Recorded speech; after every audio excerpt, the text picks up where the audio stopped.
Today's video was brought to you by Surfshark. Protect your online privacy while watching region-locked anime all over the globe. Get 83% off a 2-year plan and 3 additional months totally free at surfshark.deals/explanation point using promo code explanation point. Link in the description. Now onto this. One of my favorite kinds of media analysis to do is making comparisons between characters, and if Subaru Natsuki is good for anything, it is making other men look good. Look at this guy, pathetic. So aimless and misguided that his moral compass points west. So blind to his own faults that he writes his diary in Braille. A list of acquaintances with so many foil characters on it, it explodes in your microwave. I made this whole video about Subaru being a pathetic waste of masculinity that I relate to all too hard, and in the doing I had to think a lot about ReZero and the male characters therein. In Jeff's initial breakdown of the series from back in February, entitled ReZero is a masterpiece actually I can't say this word if I want to stay monetized. Fuck you, fight me. He argues that every male character in the series is a foil to Subaru in some way, and while that was only one small part of his 40-minute long love letter to the series, I thought it was a point that merited some deeper thought. Subaru is a very important character in the anime community from a meta standpoint. His existence criticizes a very specific kind of person, which by pure coincidence I'm sure happens to be the very kind of person who is stereotypically associated with anime fandom. A loser, an incel, a shut-in with no prospects who is unable to effect positive change in his life without first effecting that same change in his own person. And while his consistent failure would be a good enough vehicle for making that point, the existence of people like Reinhardt, Julius, Wilhelm, and others serves to hammer that point home. Each one of the other men in ReZero takes some aspect of the person Subaru wishes to be and displays how to do it right, in stark contrast to Subaru's own doing it wrong, so that the viewer is left not only with examples of what not to do when creating an identity for themselves, but with positive examples of how to effectively implement positive personality traits into their own life. Let's take a look at the person Subaru wants to be: strong, confident, capable, an honorable ladies' man who can always put a smile on people's faces. He may not always play by the rules, but gosh dang it, he gets results. Naturally, he is not this person, or there would be no series. But this competent and overwhelmingly gorgeous man does exist in ReZero, broken apart and scattered in pieces among the personalities of the various other the various other men in the series. Let's start with Master Swordsman Sir Reinhardt von Estrella. Reinhardt is the first man of status that Subaru meets in Lagunica, and serves as one of his brightest points of contrast. In short, when he is first dragged to this other world, Subaru expects to be the main character of his own isekai series. Reinhardt is that main character. His very presence dwarfs Subaru, despite his well-intentioned and charismatic demeanor. All you have to do is look at this beautiful soul, and you can tell that his name is something like Master Swordsman Sir Reinhardt von Protagonist. This is a guy who bleeds charm and poops muscle. Look at his introduction.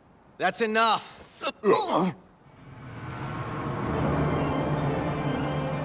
Red hair, and a knight's sword with scratches made by dragon claws.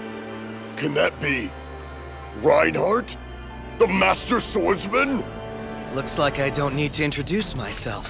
Calm, collected, and exuding a quiet elegance that lets you know he's got a scabbard full of cold steel and knows exactly where to put it. Subaru, by contrast, can't help but make himself look as ridiculous as possible, because acting like a fool on purpose means he can't do it by accident. Then there's the competency gap between them. For the whole first arc of the series, Subaru is determined to keep Elsa from cutting Amelia's guts open, and to a lesser extent to get Amelia's crest back from Felt. How does he do this? Well, after getting his entrails played with on the first go-round, his strategy is mostly just keep this from happening because God knows I can't stop it once it starts. Which I'm not knocking as a plan. Knowing your limits and weaknesses is a very good trait to have, and one that Subaru should be lauded for here. But what it means in practical terms is that Subaru winds up badly investigating and badly negotiating, and essentially just has to hide in a corner while the big boys and girls take out the real threat. A far cry from the light novel hero that Subaru wants to be. There's a reason Nagatsuki Tape paired Subaru up with the strongest character in the series on his first adventure. The one who's closest to being the OP Sword Art Online protagonist kun that Subaru desires to be. There is no better way to highlight a character's weaknesses than to have his insurmountable problems solved with one sword swing from a much more handsome man. But the more interesting part of including Reinhardt in the first arc doesn't have much to do with his character at all. It's using Reinhardt as a symbol of Lagunica's hierarchical class structure. Reinhardt is, after all, a knight, which means he has status and connections, money, and important family. The reason Reinhardt is able to be Reinhardt is due to that social notwithstanding. As much as Subaru wishes he lived in a world where people could just yell out, "I am the sword in the darkness, the watcher on the wall," and get decked out in sterling silver, he has never lived in that world. Subaru is a poor nobody from a foreign land who, by pure chance for all intents and purposes, came into contact with someone far above his station. In addition to all of his personal failings that make him unable to achieve his goals, he cannot be the noble, gallant person he wants to be because he is a peasant. He doesn't have the money, the training, the access to resources to gain the skills, the money, and the training to be a proper protagonist, at least in the beginning. And when he does slowly start to accumulate those skills and allies, it's by the grace of those who are already in positions of power deciding to elevate a layman, mostly for their personal gain. This is where we get Julius Euclidelius, the suave and chivalrous gatekeeper of institutionalized classism. There are two aspects of Julius's character that are noteworthy for comparing him to Subaru: his strict adherence to the code of knighthood and his cavalier willingness to abandon the code of knighthood. Julius represents the ability of a person to devote themselves to a larger cause, in this case, chivalry. In some respects, Julius is more than a person. His life is structured and stratified, lived according to a military code generations old for the purpose of upholding the elevated concept of #the nation. He is a brick built into the foundation of Lagunica, and anybody who would shake that foundation is a threat to his own existence. Then Subaru crashes headfirst through the floor of that foundation, shouting some nonsense about being Amelia's knight or boyfriend or dining room table or some such drivel, and that just can't stand. It flies in the face of having a structured society. It's anarchy. It shows how little Subaru thinks about anything other than his own desires. I mean, heck, just listen to Subaru explain it himself. You just don't get me at all, do you, Amelia?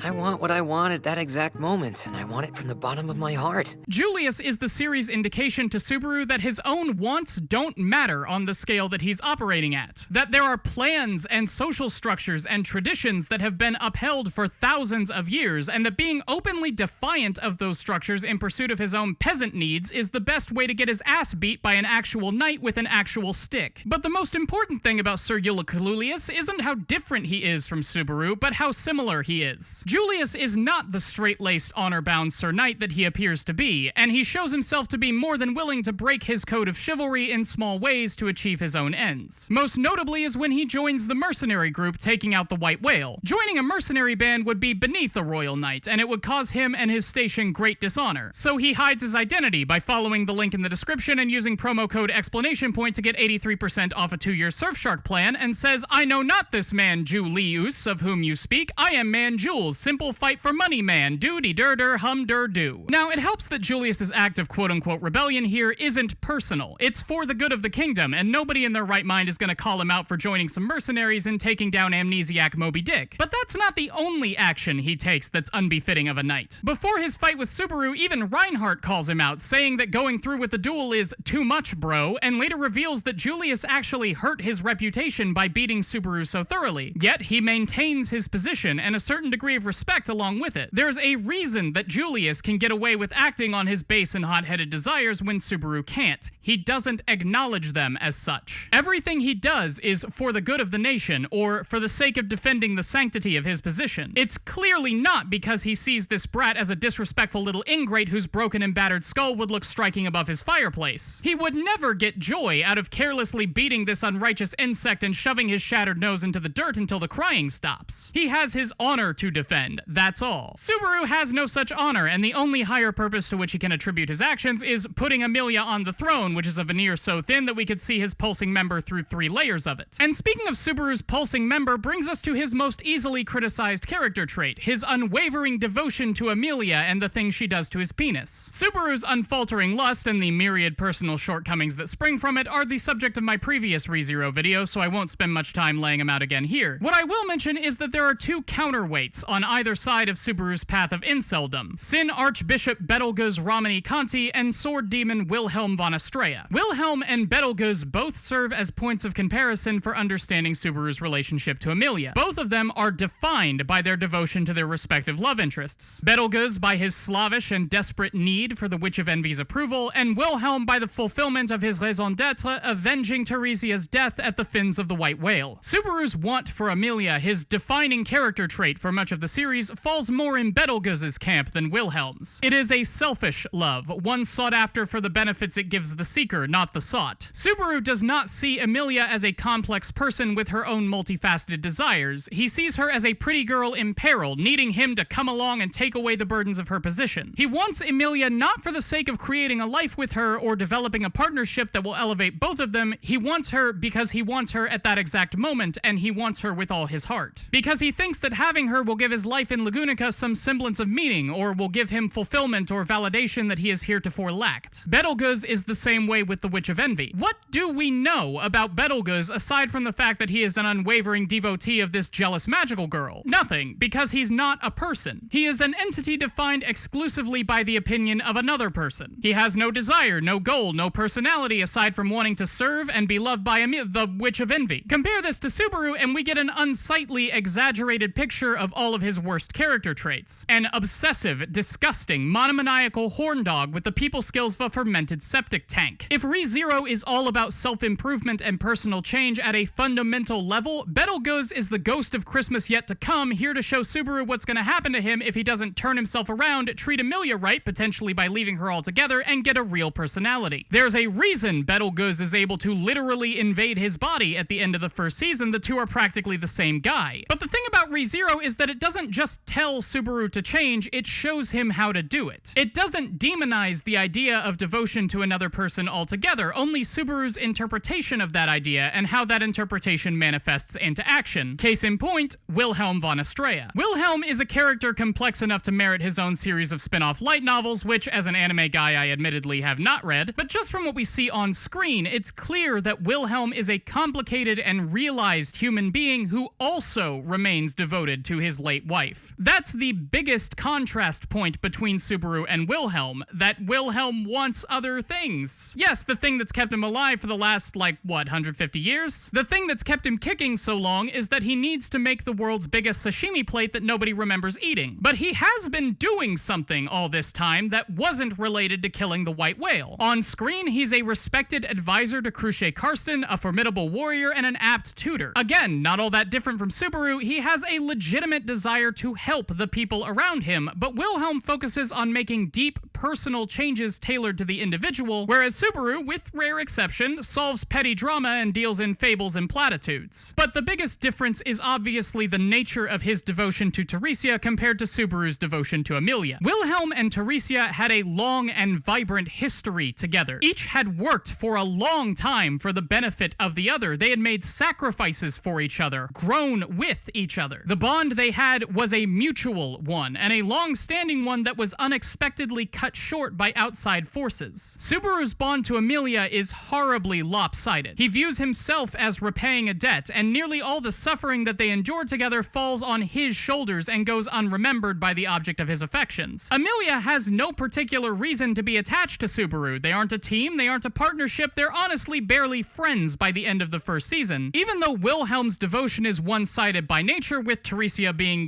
dead, it's built on history and shared sorrow. What's more, that devotion gives his life direction and purpose rather than preventing him from moving forward as Subaru's often does. When writing a moral story such as ReZero, it's important to show what the main character is doing wrong, but it's also important to show how to take those various missteps and turn them into just regular steps. Having these people to compare Subaru to helps the viewer to see his flaws, and hopefully to recognize those flaws in themselves. But more than that, from a narrative standpoint, men like Reinhardt and Betelgeuse show how far Subaru has to climb on his quest to become the man he wants to be, and how far he has to fall if he fails. Now, I know that I am but a simple masked man of unknown identity, but psych, it's me! Explanation point! You didn't recognize me because I was concealing my private dealings from the internet at large using my VPN, Surfshark. As a professional anime man, Surfshark has made my life so much easier, particularly by letting me bypass region locks on hit shows like Attack on Titan and basically anything else on Netflix. But the extra layer of security that comes from using a VPN helps keep my channel safe from hackers and data miners and the like. This channel is my livelihood, so having Surfshark around to keep it safe gives me quite a bit of peace of mind. And with internet security being in such a state of flux in so many parts of the world, America, having more control over my data and who can't access it does a lot to make me feel like the world isn't quickly spiraling into a new authoritarian dark age. Haha, funny Japanese cartoon man. Protect yourself online, watch your favorite anime, get 83% off a 2-year plan and 3 additional months totally free at surfshark.deals/explanation point, promo code explanation point, link in the description. Patrons, you are the lifeblood of this channel and I'm grateful every day to have you in my life. If you want to support this channel in these trying times, head on down to patreon.com/explanation point, link in the description, where you can join our Discord server and watch the latest anime with cool folks like today's lucky patron, Scrubbin! One of my earliest patrons, a frequent participant in our Patreon game nights, and just the sweetest girl you ever did meet. Thank you, Scrub, for your consistent support and for being one of the best people online. You can also get your name listed alongside these wonderful folks, have your picture in my videos like Isaac, Alex, and Tyler, get private YouTubing lessons/criticism from yours truly, and have complete access to all of my notes and scripts. To everyone listed here and everyone who isn't, this channel could not happen without you. Thank you very much for your support. Thank you very much for your support. Remember to like, comment, subscribe, bell, link in the description, and until next time, this has been Explanation Point, signing out.